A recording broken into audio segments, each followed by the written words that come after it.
En Éxodo, capítulo 1.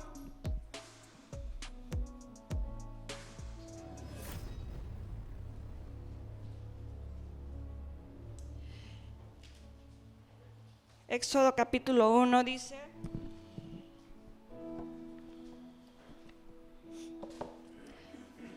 vamos a leer del versículo 1. Dice así la palabra de Dios: estos son los nombres de los hijos de Israel que entraron en Egipto con Jacob. Cada uno entró con su familia: Rubén, Simeón, Leví, Judá, Isaacar, Zabulón, Benjamín, Dan, Neftalí, Gad y Aser. Estas son las 12 tribus de Israel, ¿verdad? Y luego dice: todas estas personas que le nacieron a Jacob fueron 70, y José estaba en Egipto. Y murió José y todos sus hermanos, y toda aquella, ¿qué dice, hermano? Aquella generación murieron. Y luego dice el 7: y los hijos de Israel fructificaron y se multiplicaron y fueron aumentados y fortalecidos en extremo, y se llenó de ellos la tierra. Entre tanto se levantó sobre Egipto un nuevo rey que no conocía a José, y dijo a su pueblo: he aquí que el pueblo de los hijos de Israel es mayor y más fuerte que nosotros. Ahora pues, seamos sabios para con él, para que no se multiplique y acontezca que viniendo guerra, él también se una a nuestros enemigos y pelee contra nosotros y se vaya de la tierra. Entonces pusieron sobre ellos comisarios de tributos que los molestasen con sus cargas, y edificaron para Faraón las ciudades del almacenaje Pitón y Rameses. Pero cuando más los oprimían, tanto más, ¿qué dice, hermano? Se multiplicaban y crecían, de manera que los egipcios temían a los hijos de Israel, y los egipcios hicieron servir a los hijos de Israel con dureza, y amargaron su vida con dura servidumbre, en hacer barro y ladrillo, y en toda labor del campo, y en todo su servicio, al cual los obligaban con rigor.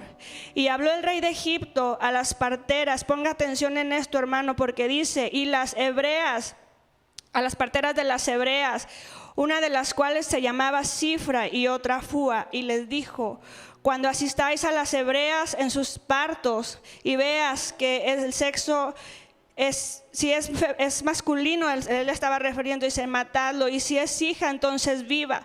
Pero las parteras, dice, temieron a Dios y no lo hicieron como les mandó el rey de Egipto, sino que preservaron la vida de los niños. Y el rey de Egipto hizo llamar a las parteras y les dijo: porque habéis hecho esto, que habéis preservado la vida de los niños. Y ellas dijeron, las parteras: porque las mujeres hebreas. El faraón les preguntó y ellas dijeron: porque las mujeres hebreas no son como las egipcias, pues son robustas y dan luz antes de que la partera venga a ellas. Y Dios hizo bien a las parteras, y el pueblo se multiplicó y se fortaleció en gran manera. Y por haber las parteras temido a Dios, él prosperó sus familias. Entonces Faraón mandó a todo su pueblo diciendo: echad al río a todo hijo que nazca, y a toda hija preservad la vida. Señor, te damos gracias por este día, Señor, por tu bendición, que nos permites, mi Dios, estar en tu casa para adorarte, mi Dios, y para bendecirte. Habla, Espíritu Santo, a nuestra vida. Habla, Señor, a nuestro corazón. Que lo que tú tienes hoy preparado, este mensaje, Señor, no sea solamente que se quede en estas 4 paredes, sino que entendamos el propósito, Señor, cuando tú hablas a tu pueblo, mi Dios. En el nombre de Jesús, amén.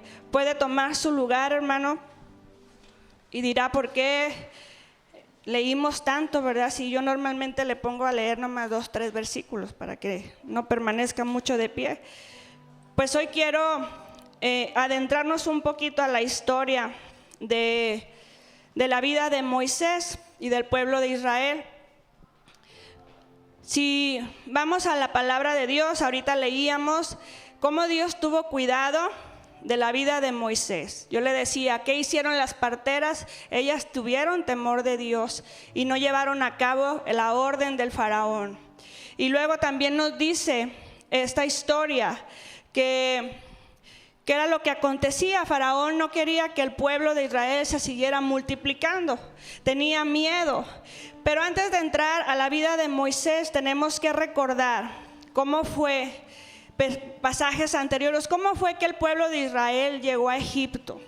Bueno, pues para empezar, la Biblia nos habla de que la naturaleza del hombre es pecaminosa. Lo vemos desde la historia en la vida de Eva y de Adán. Usted sabe cómo entró el pecado al mundo. Y luego después, cuando ellos tuvieron hijos, vemos en la vida de Caín contra su hermano, el pecado, el celo y lo que hizo, mató a su hermano. Y luego vemos más adelante que la maldad iba en aumento y viene el diluvio cuando está Noé. Después sigue la maldad y aquel pueblo dice, vamos a construir una torre, la torre de Babel, y ellos querían ser uno solo. Después de eso continúa la maldad en el mundo y dice que viene cuando habla Dios acerca de Sodoma y Gomorra y que destruye aquella ciudad. Entonces la Biblia nos va llevando a que Dios siempre quiere tener un encuentro con el hombre, pero el hombre su tendencia es pecaminosa. El hombre busca la manera de hacer lo que su carne le pide y se olvida de lo que Dios quiere para su vida. Entonces, ahí es donde entra la historia de José. Jacob y Esaú eran hermanos y ahí hay una historia donde Jacob bendice a aquel que no era, pero resulta que aquí es donde comienza y de estos hombres nace la descendencia y aparece José, que es hijo de Jacob. Cuando usted va a la historia de la Biblia, usted se encuentra que José es aquel niño, aquel joven que sus hermanos lo vendieron, que lo maltrataban, los menospreciaban, porque decían que era el preferido de papá, porque su papá le mandó a hacer una túnica muy hermosa de colores. Y estos hombres, estos hermanos de José, le tenían celo, al grado de que querían matarlo. Pero Dios tenía un propósito para el pueblo de Israel a través de la vida de José. Cuando José es vendido, cuando José, sus hermanos lo dan por muerto y aquel hombre lo venden como esclavo, él llega a Egipto. Y ahí en Egipto, él sin entender cuáles eran los propósitos, al final él lo comprende y dice, para esto Dios me trajo, él no guardó rencor a sus hermanos, pero el propósito por el que Dios lo llevó es para que él entrara a esa ciudad, entrara a Egipto, y ahí se iba a establecer su familia. Cuando José llega, pasa muchos procesos hasta que llega al punto donde conoce a Faraón y Faraón le da lo pone como líder, ¿verdad? Como alguien representativo, era el segundo del Faraón y José podía tomar decisiones. José tenía toda la confianza de Faraón. La historia nos dice que cuando la familia de José regresa, va a Egipto para pedir alimento, José los recibe y tanta es la gracia que Dios le dio a José que su familia, toda su familia, su padre, sus hermanos, con su descendencia vivieron en Egipto. Entonces encontramos que el pueblo de Israel pasó en Egipto 435 años. José muere y dice la Biblia, aquí lo acabamos de leer, mueren sus hermanos, muere su padre. ¿Y quién quedaba, hermano? La generación de aquellos hombres que tenían temor de Dios, aquellos niños que crecieron ahí, los hijos de José tuvieron sus hijos y fue creciendo la generación, pero ya no estaban aquellos hombres que buscaban a Dios con tanta integridad, con tanto amor como lo hacía Jacob y sus hijos.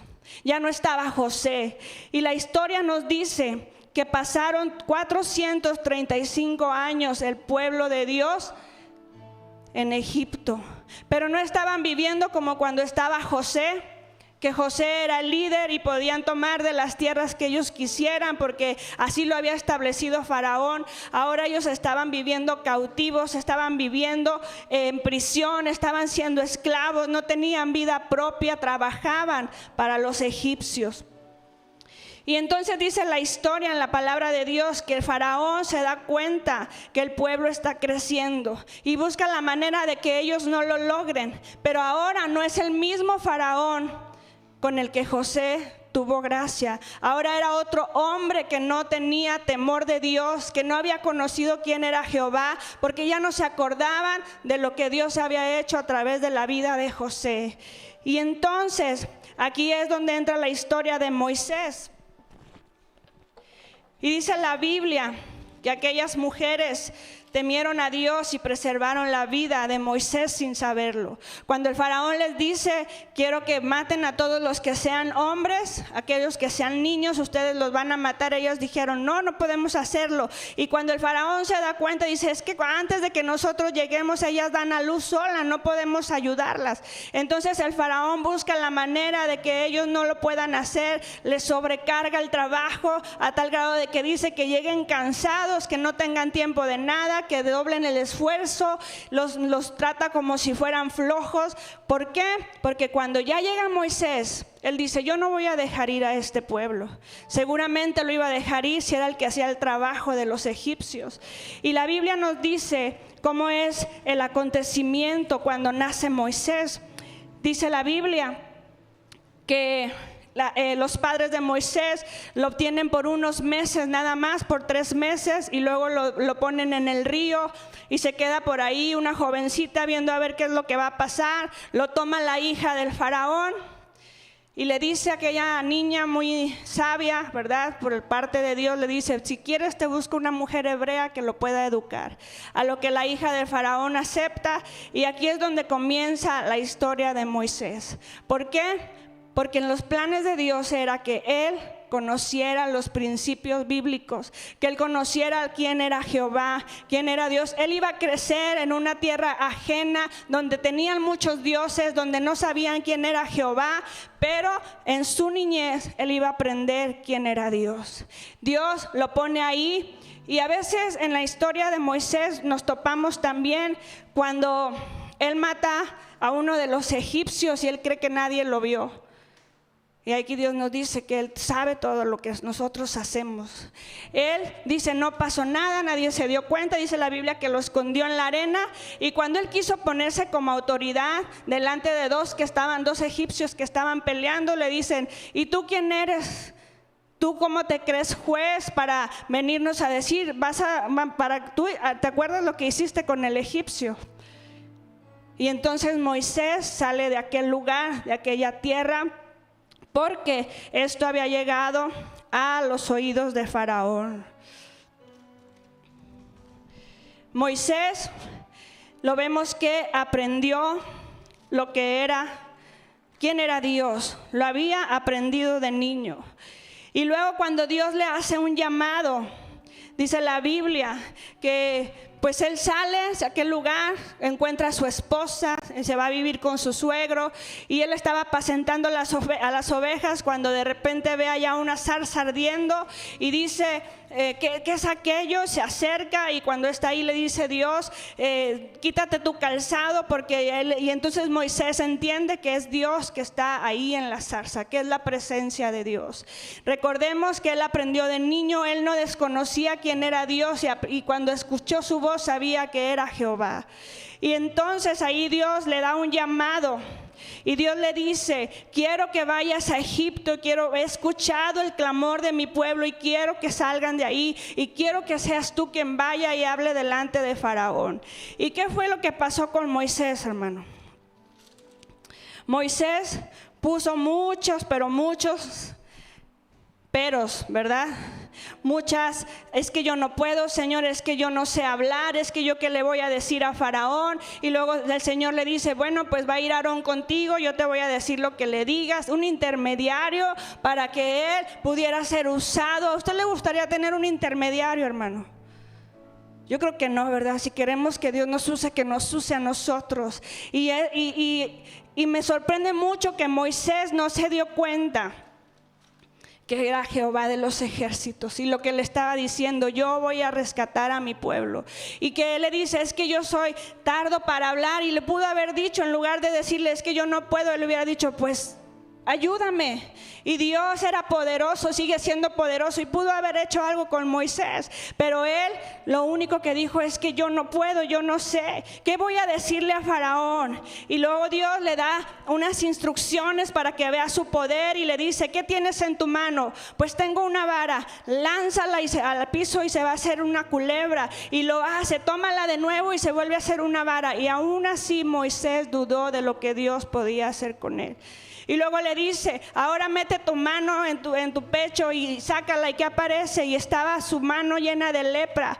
Y luego le dice, guárdala otra vez, y su mano fue sana, fue limpia, y aún así se atrevió a decir, es que yo no puedo, es que yo no sé qué decir, al grado que dice la palabra de Dios que Jehová se molestó y le dijo, bueno, te voy a poner a alguien que vaya contigo. Alguien que hable lo que yo te voy a decir, esa persona lo va a hacer, y ve en busca de tu hermano Aarón. La Biblia nos dice que así es como Dios le da las instrucciones a Moisés, y se van a Egipto a decirle a Faraón lo que Dios quería hacer con su pueblo. Le dijeron, quiero que deje salir a mi pueblo porque quiero que me rindan adoración, quiero que vayan al desierto y que me adoren. Y el faraón que dijo, no puedo hacerlo, al contrario, van a trabajar más fuerte, van a trabajar más duro, van a hacer, si ellos se les daba las cosas en las manos, ahora no, ellos van a buscar las cosas para poder hacer el ladrillo. Y aquí vemos que muchas veces, hermano, Dios nos ha dado las cosas para servirle, y muchas veces no creemos lo que Dios puede hacer con nosotros. Yo quiero que ponga mucha atención en la vida de Moisés, porque Moisés conocía quién era Jehová, y a veces eso nos lleva a nosotros que pensamos que conocer a Dios es servirle. Conocer a Dios es saber que hay un Dios que nos ama, y que hay un Dios en la Biblia del que muchas personas hablan, de que es un Dios que hace milagros, que es un Dios poderoso. Yo sé quién es Dios, y nuestro tema de hoy se llama conocer a Dios no es lo mismo que servirle. Conocer a Dios no es lo mismo que servirle, hermano. Podemos estar aquí al frente, pero si yo no conozco a Dios, si yo no he tenido ese encuentro, ¿cómo voy a decir que conozco a Dios? Moisés vio la gloria de Dios, vio la zarza ardiendo, fue yo que estaba ahí el Señor, estaba Dios, estaba la voz de Dios hablándole directamente a Moisés, y cuando bajó de aquella montaña, de aquel monte, dudó de lo que Jehová podía hacer con él. A veces estamos en un servicio y creemos que porque tenemos un talento, porque tenemos un servicio a Dios, creemos conocer a Dios. Y Dios no busca gente que tenga un servicio, Dios busca a alguien que haga el servicio, pero que lo conozca, que lo experimente, que lo adore. Hace unos días y ayer estábamos ministrando a los músicos, a aquellas personas que están en medio del todo que se mueve aquí, los instrumentos multimedia, y el pastor decía, Dios busca que seamos nosotros, usted hermano, yo en lo personal adorando a Dios. Dios se mueve, pero necesitamos esa relación personal. Nosotros necesitamos adorar a Dios. Podemos hacer muchas cosas, podemos servir, podemos cantar, podemos hacer las cosas con excelencia, pero Dios en estos tiempos está buscando gente que le adore, gente que desde su corazón nazca una adoración viva, una adoración pura, una adoración sincera al Rey de Reyes y Señor de Señores. En estos tiempos, hermanos, es triste ver que está sucediendo casi lo que sucedía con los hijos de Jacob, con su descendencia. Nuestros jóvenes no conocen a Dios, nuestros niños no conocen a Dios. ¿Por qué, hermano? Porque la generación que hoy estamos desconocemos muchas cosas. La generación que hoy estamos no está comprometida con Dios. La generación de hoy, hermano, descuida su tiempo con Dios, descuida su relación con Dios. ¿Qué nos espera a nuestros hijos? ¿Qué les espera a nuestras generaciones? Cuando Jacob muere, cuando José muere, cuando sus hijos mueren. Había una generación en Egipto, pero que desconocía. Muchos de ellos habían crecido ahí en medio de la esclavitud, y ahí muchos a lo mejor todavía guardaban los mandamientos, pero no se alababa a Dios con libertad. Dios quería sacarlos y quería que le ofrecieran alabanza en el desierto. Dios quería hacer algo nuevo con ellos. Y esos niños que habían estado ahí ya sin su padre, sin Jacob, su abuelo, ¿qué era lo que estaban aprendiendo? La idolatría que había en Egipto. Cuando Dios los saca de Egipto, Dios no solamente quiere sacar al pueblo de Egipto, quiere que Egipto salga de su corazón y de su mente. Quiere que las imágenes, los dioses falsos que ellos tenían, dejen de tenerlos en su cabeza, porque Él es el único Dios y Él quería toda la adoración para Él. Estamos viviendo tiempos donde si usted y yo, si ustedes jóvenes que aún escuchan con libertad la palabra de Dios, no atesoran lo que Dios nos ha puesto en nuestras manos, si no atesoramos su palabra y la libertad que tenemos de adorarlo, ¿qué espera la siguiente generación? ¿Qué espera la siguiente generación? En Egipto había un Moisés que Dios le había permitido llegar ahí, que había permitido crecer en las enseñanzas. Sabía lo que pasaba en Egipto, pero también sabía lo que la palabra de Dios decía. Cuando usted y yo no estemos, ¿quién le va a enseñar a nuestros hijos? Si no se los dejamos nosotros. Como siempre lo decimos, la mejor herencia que podemos dejarles es que ellos conozcan a Dios. Yo sé que hoy hay muchas distracciones, la tecnología. Hermano, busquemos tiempos familiares de adoración a nuestro Dios. Busquemos tiempos donde nuestras bancas no estén solas, sino que traigamos a nuestra familia a buscar a Dios mientras pueda ser hallado. El pueblo de Israel estaba cautivo. El pueblo de Israel estuvo ahí 435 años ahí viviendo en aflicción. Pero llega Dios y le dice a Faraón: deja ir a mi pueblo. Usted sabe, la Biblia dice que el corazón del Faraón fue endurecido y que ellos no iban a salir de inmediato. Moisés lo sabía, Dios se lo había dicho. Vienen las plagas, una plaga tras otra, y aún así Faraón seguía con su corazón endurecido. Y yo me atrevo a decir que no es que Dios no hubiera querido sacar a su pueblo de inmediato. Yo más bien creo que el trato de Dios era con su pueblo, para que ellos vieran lo que Dios estaba haciendo. Estaba endureciendo el corazón de Faraón, pero era para que aquellas generaciones vieran el poder de Dios, cómo Dios los libertaba, cómo Dios los sacaba de aquellas plagas. No tocaban su morada. Cuando vino la muerte de los primogénitos, ninguno de los del pueblo de Dios murieron. Era para que ellos vieran la gloria de Dios y su poder antes de salir de aquel lugar. Y luego la palabra de Dios también nos dice, vemos que Moisés fue enseñado, aprendió quién era Dios. Dios le puso un llamado y aún así dudó, pero fue. Y luego también el pueblo pudo ver en Moisés a un líder.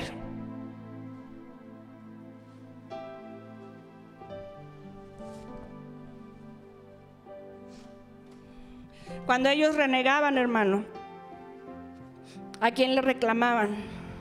A Moisés. Moisés, con sus incapacidades, con sus miedos y sus temores, era el que iba al frente del pueblo. Y el pueblo lo señalaba y decía, pues, ¿por qué nos sacaste aquí? Pero aún así el pueblo sabía a quién dirigirse. Y vemos que Dios había capacitado a Moisés desde un comienzo. Dios había tenido un propósito con él. Y a través de todo lo que Dios enseñó a la vida de Moisés, él pudo dirigir a ese pueblo. Él pudo ir con ellos y él pudo decirles, basta ya, no murmuren, no digan, vamos a adorar a Dios. Cuando ellos estaban ahí renegando, aún estaban ahí, acababan de ver lo que Dios podía hacer con las plagas, lo que Dios había no había permitido que nada en su casa, en sus primogénitos pasaran, y salieron de aquel lugar. Y luego dice la Biblia que ellos salieron de Egipto, y quiero que me acompañe a Éxodo capítulo 12.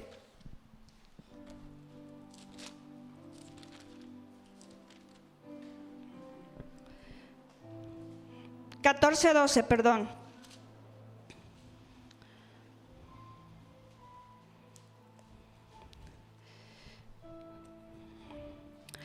Dice: ¿no es esto lo que te hablamos en Egipto, diciendo, déjanos servir a los egipcios, porque mejor nos fuera servir a los egipcios que morir nosotros en el desierto? Y Moisés dijo al pueblo: no temáis, estad firmes y ved la salvación que Jehová hará hoy con vosotros, porque los egipcios que hoy ves, no los verás nunca más. Nunca más los volverás a ver, les dijo. Cuando ellos salieron, dice la Biblia que ellos estuvieron ahí por un tiempo. Iban caminando y de pronto voltean y ven que los ejércitos del faraón, los caballos del faraón, todos los soldados, los jinetes, qué sé yo, venían atrás del pueblo. Y no eran cualquier número. Dice que no recuerdo si eran 400,000 carros o 600,000 carros que iban detrás del pueblo de Dios. Y cuando ellos los vieron, se atemorizaron y dijeron: ¿para eso nos trajiste aquí, Moisés? No había sepulcros en Egipto, no pudimos haber muerto ahí. ¿Y qué les dijo Moisés? Esperen en Jehová, porque Él va a pelear por nosotros. Y la palabra de Dios dice el versículo 19: y el ángel de Dios que iba delante del campamento de Israel se apartó e iba en pos de ellos. Y asimismo la columna de nube que iba delante de ellos se apartó y se puso a sus espaldas. Ellos estaban viendo la gloria de Dios y su protección. Dios les había prometido que los iba a sacar de Egipto, que los iba a libertar, y aún en medio de todo eso hubo quienes murmuraron, hubo quienes dudaron, pero les dijo Moisés: alto, esperen que Jehová nos ha demostrado que está con nosotros, Él va a pelear por nosotros. Y así fue, pudieron ver la gloria de Dios, aquella nube cubriendo sus espaldas. La palabra de Dios dice que Moisés extendió su mano sobre el mar. Hizo Dios que el mar se partiese en dos. Imagínense, hermano, el muro de mar a un lado, a la derecha, otro a la izquierda, para que el pueblo de Dios pudiera pasar.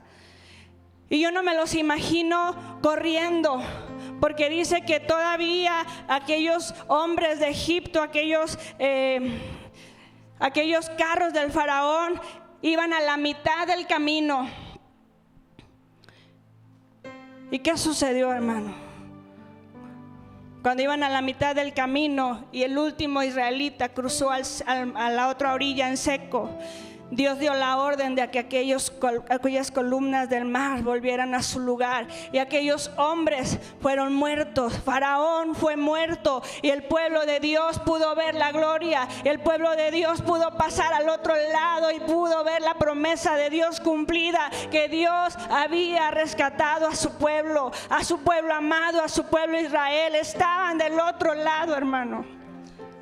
Estaban del otro lado. Yo no sé si a usted eso le emociona, pero a mí me sorprende cómo Dios, un Dios de amor y de misericordia, pudo hacer eso, de esa maravilla, de esa magnitud. Y aún así el pueblo de Dios más adelante vuelve otra vez a renegar. Vuelve otra vez a dudar de la provisión de Dios. Vuelve otra vez al pecado. Después de lo que Dios hace en nuestra vida, vuelve el hombre a su naturaleza pecaminosa, a dejar que su carne resalte, que las cosas de su carne sean en ellos, en lugar de decir: hay un Dios que me salvó, hay un Dios que me rescató. Vuelve el hombre nuevamente a dudar del poder de Dios cuando Dios ya ha hecho un milagro en tu vida, cuando Dios ya te ha sanado, te ha salvado. Empiezas otra vez a desanimarte y a decir: es que no quiero más, es que no es cierto. Y esos pensamientos pensamientos vuelven a tu corazón cuando Dios te ha mostrado su amor y su misericordia. Se cerró el mar y dice la Biblia que comenzaron un momento de alabanza. ¿Se imagina esa escena, hermano?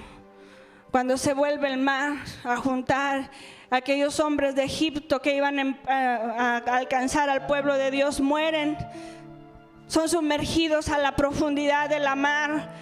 Y el pueblo de Dios, estando del otro lado en lo seco, pudieron ver que aquello había sucedido. Y no pienso yo que se alegraron de la muerte de aquellos hombres, sino que se alegraron de ver la protección de Dios. Y ellos, dice la Biblia, empezaron a alabar, a cantar y a glorificar a Dios. Y en el siguiente capítulo hay un canto que el pueblo de Dios hizo a Jehová.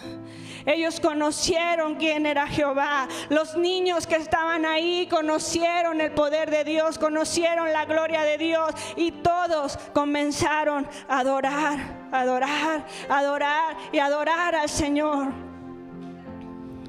Necesitamos volver al principio, ese día donde usted conoció a Cristo, hermano, ese día donde usted se enamoró del Señor. ¿De qué nos sirve tener un servicio con excelencia si no lo conocemos a Él? ¿Cómo queremos que nuestra familia, que nuestros vecinos vengan a los pies de Cristo si en nosotros no encuentran un adorador?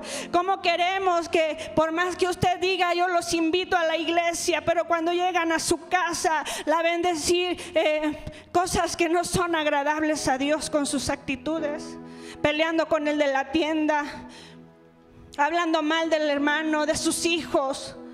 ¿Cómo queremos que nuestra familia venga a los pies de Cristo si en nuestra vida no hay algo que diga verdaderamente ama a Dios? ¿Cómo queremos que nuestra generación se levante y proclame a un Rey de Reyes si nosotros como padres discutimos? Si nosotros como padres y madres de familia no buscamos a Dios, no tenemos un tiempo devocional, ¿cómo queremos que nuestros hijos carguen una Biblia a la iglesia? ¿Cómo queremos que ellos busquen a Dios si nosotros, la generación que se supone que les debemos de enseñar, estamos dormidos? Comenzaron a adorar a Dios, comenzaron a alabar a Dios. Yo me imagino ahí una noche gloriosa. Yo no sé si amaneció, pero ellos estaban ahí adorando a Jehová. Dios los había libertado, y de la misma manera Dios hoy nos liberta. Hoy Dios tiene preparado para nosotros romper, hermano, con todo aquello que no lo ha dejado servirle con excelencia. Quizá usted puede ser el mejor, se lo repito, pero si usted no conoce a Dios, en vano es su servicio. Si usted no conoce a Dios, hermano, en vano es que usted pueda decirme que ora todos los días. En vano es que usted me diga que todos los días tiene un momento de oración, porque cuando usted está frente a su hermano hay murmuración. Cuando usted está frente a una circunstancia con su hermano, con su esposo, en su yo, hay palabras deshonestas, hay mentiras, hay cosas que no van de acuerdo a lo de la palabra de Dios. No presuma de decir yo oro, yo busco a Dios, cuando sale a relucir lo que hay en su corazón y usted hace lo que la carne le pide. Como cristianos debemos mantenernos firmes ante las circunstancias. Días anteriores el pastor mencionaba algo. No es que uno como pastor se ponga al frente y uno se queda callado. Porque es el pastor, no podemos decir nada. Porque sabemos, hermano, que hay un Dios que nos defiende. En nuestra humanidad pudiéramos hacerlo, pero ¿cuál es el testimonio? Preferimos buscar a Dios, preferimos que Dios sea el que haga las cosas, y Moisés lo puso por ejemplo. En lugar de decir tienen razón, déjenme le pregunto a Dios para qué nos sacó si van a morir en el desierto. Él les dijo esperen, esperen que Jehová peleará por nosotros. Así como Moisés, el pueblo tenía su mirada puesta en él. Déjenme le doy, no sé si es buena noticia o mala para usted, Pero cuando alguien sabe que usted viene a la iglesia, sus ojos están puestos en usted. Sus ojos están puestos en usted. Para algunos ha sido difícil. Ay, ahí va el cristiano. Ay, ahí va el que va carga la Biblia. Nos ha costado, hermano. A muchos nos ha costado seguir a Cristo. Pero miren lo que dice la Biblia. Mateo 16:24. Jesús dijo a sus discípulos: si alguien quiere ser mi discípulo, tiene que negarse a sí mismo, tomar su cruz y seguirme. ¿Está dispuesto, hermano, a seguir a Cristo? Hoy Dios le hace esa invitación a que no le sirva por compromiso, a que no lo sirva solamente decir: yo voy a la iglesia, yo me quiero integrar, me quiero involucrar. Es más, yo no me comprometo, no tengo un servicio porque yo así estoy bien. Hoy Dios nos quiere hacer que hagamos ese compromiso de servirlo, de ser sus discípulos, y que aprendamos que conocerlo no es lo mismo que servirle. Tenemos que servirle y conocerlo. ¿Cómo vamos a dar algo que no tenemos? ¿Cómo vamos a dar algo que no tenemos? Ayer hacían la mención, podemos tocar la guitarra, pero haga de cuenta que nada más salen las notas, porque lo que necesitamos, los músicos que necesitan unción para que Dios se mueva en medio de la alabanza. Nosotros como hijos de Dios, que necesitamos el Espíritu Santo para que nos guíe, para que nos anime, para que nos dé la sabiduría, la gracia para poder compartir la palabra de Dios. Dice la palabra del Señor en Éxodo 14, que Dios quería libertar a su pueblo, pero más que salir de aquel lugar, se lo vuelvo a repetir, Dios quería que Egipto saliera de sus corazones.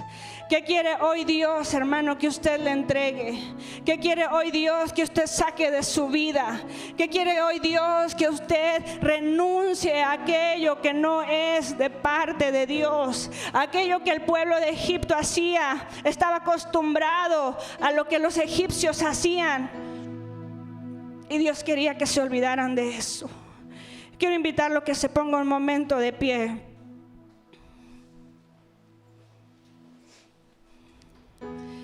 ¿Qué le está pidiendo el Señor en esta mañana que usted le entregue? Usted tiene un servicio a Dios en la iglesia. Pregúntese, cierre sus ojos un momento y pregúntese: ¿en verdad te conozco, Dios? ¿O me he dejado llevar por lo que yo creo que tú me has puesto a servir? Lo he hecho bien, lo he hecho a medias, lo he hecho con muchas ganas, con todo mi corazón. Gracias, Señor, porque me has puesto algo. Pero mi pregunta es: ¿cuánto tiempo paso, Señor, delante de tu presencia? ¿Cuánto tiempo, Señor, paso en oración? Y cuando salgo de esa habitación, de esa oración, de esa intimidad, y se enfrenta a una circunstancia, Señor, en mi día a diario, verdaderamente reflejo que te conozco. Verdaderamente le expreso a los demás que soy un hombre, una mujer de oración. Que cuando vienen y me lastiman, cuando vienen y me ofenden, Señor, actúo como un hijo, una hija tuya. O actúo, Señor, en mi carne y queriendo hacer la venganza por mis propias manos. Jehová es el que peleará por vosotros. Jehová es el que irá delante de nosotros. No tenemos que demostrarle nada a nadie, sino solamente a ti, Jesús. ¿Cómo estamos caminando, hermano, delante del Señor? Pregúntese ahí en su corazón, en su lugar. Dígale: Señor, te conozco verdaderamente. Voltee a ver a los que vienen detrás de usted y diga: ¿a quiénes vienen siguiendo mis pasos? Me han visto como un hombre, una mujer temeroso de Dios. O me han visto envolverme, Señor, en las circunstancias de la vida, Señor, en mi carne, en querer hacer las cosas por mí mismo, en querer defenderme, Señor, por mí mismo.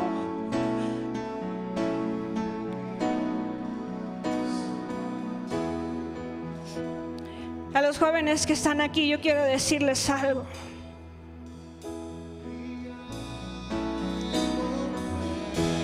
Si tú te comprometes con Dios, detrás de ti viene una generación y tú puedes hacer mucho. ¿O vas a preferir que tu generación se quede sin conocer a Cristo?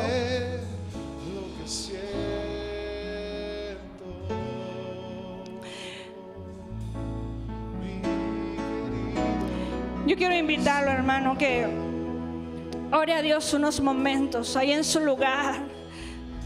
Hoy este servicio, este tema se trata de nuestra adoración a Dios y de conocerlo a Él. Exprésele ahí en su lugar. Si usted quiere ponerse de rodillas, si usted quiere venir al altar, dígale: Dios, quiero conocerte, quiero experimentarte. A lo mejor usted se encuentra hoy como Job, que dice: de oídas te había oído, de oídas había escuchado que tú eres un Dios grande, poderoso, lo que has hecho con tu pueblo Israel, lo que has hecho con muchas personas, que tú, Señor, transformas las vidas. Pero quizás, Señor, en mi rutina de creer que vengo a la iglesia, creo que te conozco y no es así, Señor. Puedo tener 10 años en la iglesia, pero no he tenido un encuentro verdadero contigo. Y no tenga miedo de hacerse esa pregunta, hermano. Verdaderamente usted ha sido salvo. Verdaderamente usted ha sido transformado. Si usted tiene dudas, hoy dígale: Señor, entra en mi corazón. Puedo tener toda una vida desde pequeño en la iglesia, Señor, pero no he tenido ese encuentro, no estoy seguro. Hoy Dios está buscando adoradores. Hoy Dios está buscando gente sincera, que le ame, que le honre, que le exalte. Dígale: Señor, te necesito en mi vida.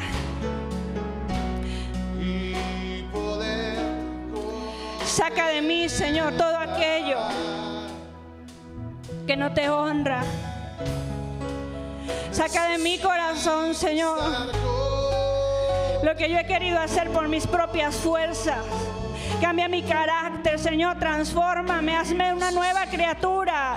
Y que de hoy en adelante, Señor, yo salga de este lugar transformado, transformada, y me dedique, Señor, a aprovechar el tiempo, a aprovechar, Señor, que tú aún escuchas, Señor, la oración, que aún tú eres un Dios de misericordia, que aún tú eres un Dios, Señor, que está presente y que te podemos adorar.